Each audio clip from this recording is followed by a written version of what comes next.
Hi everybody, David Nour back with another live session on, and we're midst of a series that I've captured over the years. I call them the 10 relationship impact moments. This session is focused on candor. I'm delighted you're here, whether you watch this live or in a subsequent session on our website. By the way, on our website we also have them under resources, Nour Group Live. The entire series is up there, and I would encourage you to go back and look at these. So the genesis of the idea, the notion is, over the last almost 2 decades, I've been a student of business relationships. And I've captured these 10 relationship impact moments that individuals, teams, and organizations do consistently well. They do phenomenally well. And it's more than just an afterthought. I spoke at a franchise conference yesterday, and I reiterated to them that almost every group I've ever spoken to fundamentally understands that relationships are important. Very few understand its significance. And one of the enablers of you understanding, you internalizing, you applying the significance of your relationships is that when it comes to relationships, consistency matters more than creativity. So the way you carry yourself, the language that you use, the way you present yourself in a consistent manner really reinforces that brand equity that all of us have.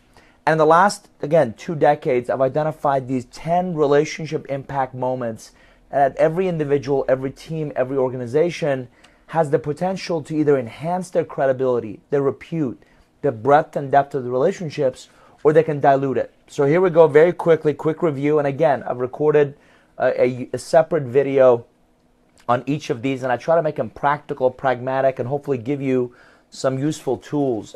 Paul, welcome. Bill Brown, Neil Anderson, glad you guys are here.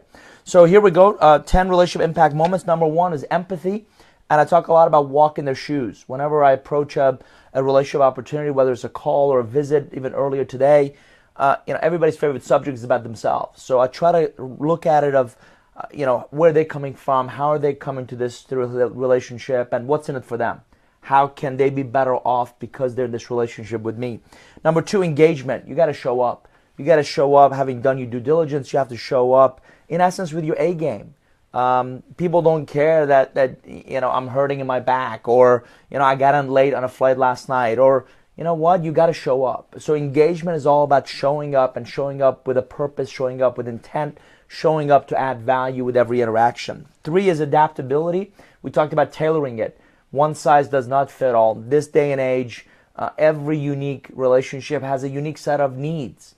They may know their wants and not their needs, and I think the difference is your consultative approach, but you have to tailor the perceived value that you bring to that relationship. And the only way I know how to do that is really start understanding their objectives, their outcomes they're after. How will they measure it? And what's the real value of our relationship to them? Number 4 is perspective. Change their lens. I often use the late Robin Williams movie, Dead Poets Society, where in the scene he takes his students up on a table, on their respective desks, and says, give them a different view of that same classroom. So I love changing my relationship's perspective of a scenario. What if we did this? And that really comes through some great language, great dialogue. Number 5, conviction. Bring a point of view. If I did these videos with, hi, my name is David, I'm really glad to be with you today, I don't think many people would watch these things. So regardless of your respective role, regardless of your product or services, you got to bring a point of view. You got to bring it with conviction. You got to bring it with passion. And the first sale is always to yourself. You got to believe in the product or service or the value that you bring to the table. Otherwise, nobody else is going to. So 5 is all about conviction. Bring a unique point of view. 6 is collaboration. Make the end result stronger together. I've said this before, collaboration for sake of collaboration is a waste of time. I'm going to talk a little about that today. Collaboration to make the end result stronger is priceless. So I often ask executives and associations or companies, how's that client, how's that member, how's that employee better off because of you? And everybody jumps into, well, let me tell you how great we are. And I have to stop and say, that's not what I asked. How are they better off because of you? So before you get on the next conference call, before you agree to attend the next meeting, really start asking some questions about the end result, right? What are we going to try to accomplish? The other thing that I worked with a client years ago that I kid you not, on a monthly basis, the senior executive would have 9-hour conference calls, right? And I said, would you mind if I just sat in on one? And inevitably everybody's on mute, because you know what they're doing on the other end is they're either doing email or they're making grocery. I mean, who does that? Who really sees anything productive come out of a 9-hour conference call? So question those calls, question those meetings, because we're all busy, and just contributing to it for sake of collaboration, I'm not convinced really improves the outcome. Number 7 is selflessness. And I talked about the more you reduce your self-interest, the more you reduce what's in it for you, the more comfortable the other side becomes in sharing that which they care about, in sharing that which they're after, the things they're, problems or challenges or opportunities. I don't believe everybody's damaged. It could be the upside potential that they're seeking. Number 8, and we did this last week, was accountability. And I mentioned I have 0 clients, or I work with 0 boards or leadership teams that have any interest in finger pointing. They don't care what happened or why it didn't happen. What they care about is, how do we get this done? How do we get a result? How do we address it? How do we learn from that mistake and really move to that next level of our personal, professional, organizational growth? So accountability is all about own it. And I often tell, I'm doing a lot of executive coaching, and I talk to people about, and these are very competent, capable executives, and if you don't make a mistake, you're not human. It's what you, your team, your organization chooses to do. What's the culture after you make a mistake? Do you take the high road? And even if it wasn't your fault, listen, I apologize, we screwed up, here's how we're going to go fix it. Or do you sweep it under the rug? Do you hide it? Do you try to use deception and other non-productive approaches in hiding the fact that we screwed up? We made a mistake. Now, how do we learn from that? How do we fix the immediate risks or challenges or struggles, and how do we learn from it moving forward? Today's focus is going to be on candor, and I'm a huge believer of say what others won't. Say what others can't, and I'll talk more about that in a second. And then next week we'll finish up on improvement, which is really how to up their game, how to really raise the bar on what they're doing and how they're doing it. So those are 10 relationship impact moments. So let me focus on candor for a minute. Many of you know my story. I came to this country, didn't know anybody, didn't speak a word of English. So I'm a big fan of looking words up. And when I looked up the definition of candor, it says the quality of being open and honest in expression and a sense of frankness, right? So it's a fundamental quality. It's a fundamental trait, I believe. And when it comes to relationships, I'm a huge believer that words matter. Language is incredibly powerful. And think about it a second. On your next call, on your next visit, the words people use, in essence, reveals the underlying trustworthiness and the culture of each party, and the mindset in which they're coming to that relationship with. There's a woman named, fascinating, I found a woman named Laura Ridenhouse. She's a corporate ethics and kind of strategy advisor, and she's compiled the annual surveys of CEO shareholder letters since 1999. And every year they rank the top 100 companies in terms of their corporate culture and candor. And what she identified, what she found out was the top quartile companies significantly outperform the bottom quartile, because they've built a culture of not just transparency, that's very easy to say, but a culture of candor. In my book, Relationship Economics, I talked about Jack Welch, former CEO of GE, who talks a lot about people in America, unfortunately, in our companies, have become afraid to speak up, afraid to say something. And it's that fear of retribution, right? So everybody around the table knows it's a bad idea. We still pursue it. And at the end, when it fails, everybody looks at each other like, well, I could have told you that, right? I knew that 6 months, a year ago, that would have never worked. And you just want to say, well, why didn't you say something back then? And I have a teenage daughter who talks about not doing certain things because it's social suicide. I'm convinced candor in corporate America has become a career suicide. It's that, in an effort not to offend anybody, let's just not say anything. And we go through the day not saying things when we observe all around us bad ideas. Now, I think there's a fundamental difference between picking apart an idea, I'm picking apart a person. And that's where the relationship really comes into play of, look, John or Steve or Troy, or Larry, this isn't an attack on you. I'm questioning how we're going to market. I'm questioning the real value of that partnership. I'm challenging the process. Let me just help me understand. And if you come out of it without an agenda, in genuinely seeking to understand, I think it's less putting off of other people of, look, help me understand, how do we plan to get there? And that candor, I genuinely believe really strengthens the relationship. And I tell my clients, you're either going to love my candor or you're going to hate my candor. But, and I have a great mentor who says, I've been thrown out of bigger offices than this one. So I have, in essence, nothing to lose here. But I've had executives work with me because they appreciate that candor. And because I'm not, jockeying for a position in their company, or I'm not after their job or somebody else's job, I can politely say, hold on a second, I just have a question. Why are we doing that? And what result are we expecting from doing that? So Jack Welch, famous for saying, people are afraid to speak out in a bureaucracy that creates an environment that slows things down. And by the way, bureaucracy doesn't necessarily mean a big behemoth of a company. I've seen bureaucracy in teams of 5 or teams of 10 when we're so focused on gaining consensus that there's no real leadership. And somebody's saying, hold on a second, why are we doing that again? So Welch calls for really building a culture and really encouraging people and rewarding them for that honest feedback. And he talks about, you reinforce the behaviors that you reward. So if you reward candor, you'll get it. How many times do we ask for A and we measure and we get B? We ask for candor but reward those that are conniving, or those that jockey and do that political jockeying for that next promotion, the next project, the next initiative. The other thing I got to tell you is that I'm a student of Berkshire Hathaway, and I love the fact that when you buy a Berkshire Hathaway stock, you get an owner's manual and to find out how it works. And Warren Buffett says, you buy a fridge, you get an owner's manual. Why not a company stock? And I love this. So the manual codifies these principles. And principle number 12 specifically says, we'll be candid in all of our communications.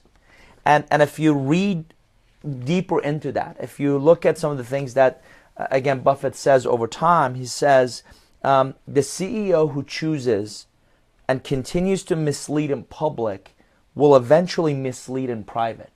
It isn't just the CEO. It really is the relationships you're interacting with. So Bill has a quick question. Can you really have candor without relationships? I think it's difficult. And I think, Bill, I'm a big believer of set the tone early and often. You've heard me say this, relationships go bad with misaligned expectations. You said you were going to do this. I experienced this. The difference is where we have a problem. The difference is where we're challenged. So if you're candid early and often, hold on a second. Let me make sure I'm clear. Again, I'm not criticizing the person. I'm really critiquing the situation, the scenario, the process, the outcome we're going after. Let me make sure I understand. Is this what I should expect in our next interaction, in our subsequent interactions? Is this the game plan? Is this help me understand, how will we get there? Again, in that clarifying approach, I may critique certain aspects of it, but I'm not going to try to attack that individual. So let me give you 2 specific scenarios where I've seen candor or lack thereof just completely ruin the relationship. One of them is going to make you cringe, is this idea of performance evaluations, right? Everybody hates giving them, everybody hates doing them, but for some inexplicable reason, we keep doing it, and I don't get it. So again, I'm going to go back to Jack Welch, and I love his notion of grades, right? I have teenage kids. Grades are very relevant, I think, 4th grade, all the way up to you get your MBA and PhD. And in our education system, grades are there. So why not have grades as adults? And he talks about you need to use the same rigor to evaluate your people that you use to evaluate financial statements. And I love this. You take the top 20% of your employees and make them feel loved. Top 20%, make them feel unequivocally loved. You take the middle 70% and tell them exactly, precisely what they need to do to get in that top 20%. So if they're succinct about what the expectation of them is, now it becomes one of intentional focus and execution of those expectations. Managing out the bottom 10% of the performers is not only necessary for the organization's success, but also the sake of the employees affected by that rigorous appraisal system. So I call it the bozo effect. When you don't walk that 10% out, the signal you're sending is you can actually cruise through life here. This is a place where mediocre performance is okay. And unfortunately, I have some clients that do that. You have the people that continue not to produce results, and they're still there year after year, quarter after quarter, year after year, and everybody sees it. By the way, the next generation is seeing it.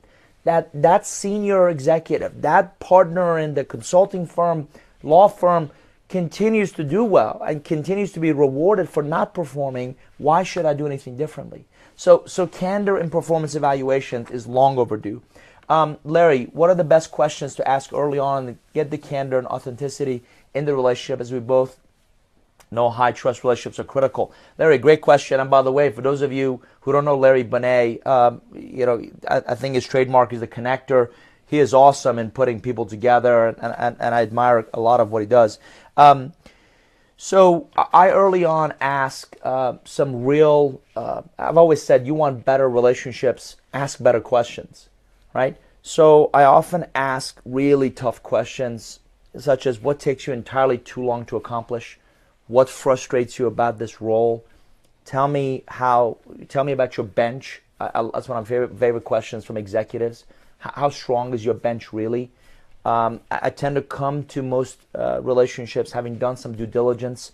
So I ask questions like, listen, I read about these 3 competitors, and it seems like they're consistently better, smarter, more efficient, and their go-to-market strategies.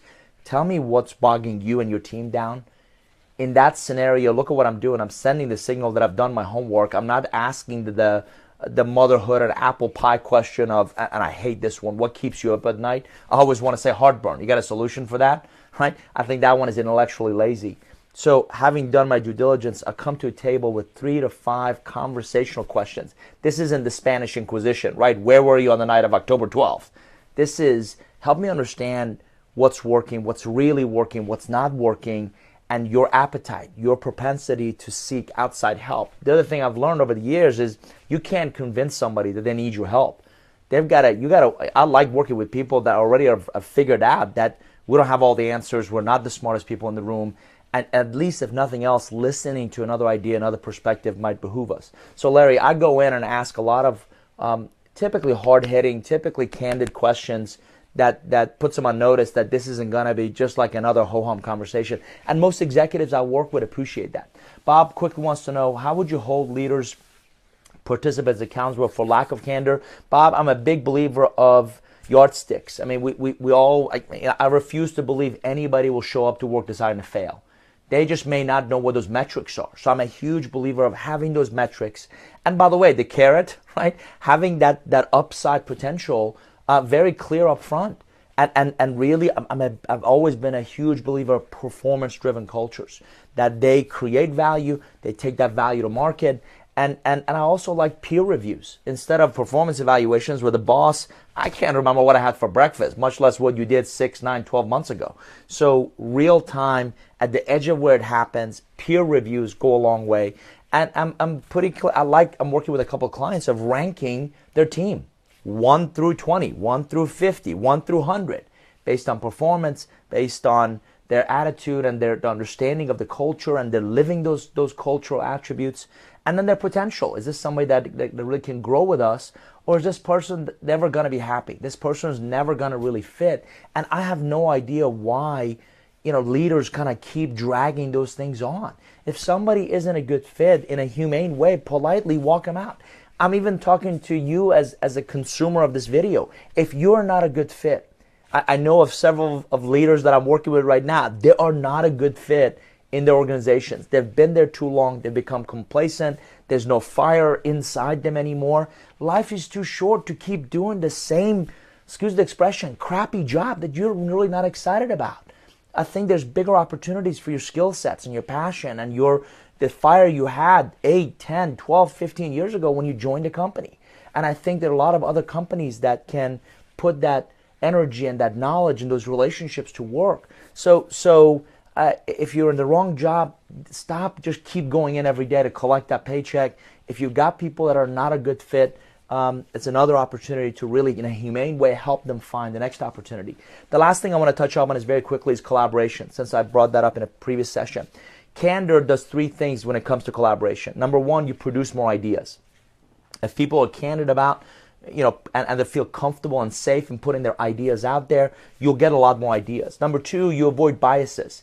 If people come to the table with a clear sense of quickly looking at scenarios and either products or campaigns or initiatives, and can candidly open and talk about kind of their perceptions, again, not of the individual, but critiquing that project, the objective, the outcome, you avoid biases. And the last one is you save time, because again, given everybody's bandwidth, we can quickly focus on all these ideas into a few ones, and even kill some of the good ones to focus on the best ones. And in my experience, that's the way a company, that's the way a team moves forward in a productive way. So that's it for today's session. Hope this has been useful to you. Again, I can't encourage you enough, in a polite, respectful, safe environment, be more candid with your relationships. Give them likewise the permission to be candid with you. You can't do anything about the information you don't know. If the perception is you didn't deliver the value that you thought you delivered, you want to hear that from that client. You want to hear that from that relationship. If partners likewise aren't delivering the value for you, you likewise need to say that in an open, productive way. And I'm a big believer of give everybody a chance to really improve on that performance. So that's it. Hope you keep coming back. Next session is the last one of these 10 relationship impact moments. I'm going to talk about improvement, how to, in a quantifiable way, make sure your relationships are better off because of you. I'm also going to announce a webinar series that I'm kicking off this fall, leading up to the launch of my crazy to believe 10th book called Co-Create. So I'm going to create a webinar series around this co-creation idea, and I hope you'll make time to join us for that. Thanks, everybody. Bill, Larry, Bob, Tom, everybody, thanks for coming. And as always, I welcome your feedback. Go to nourgroup.com/blog to learn more about my writing and some of our videos. Thanks, everybody. All the best. Bye-bye.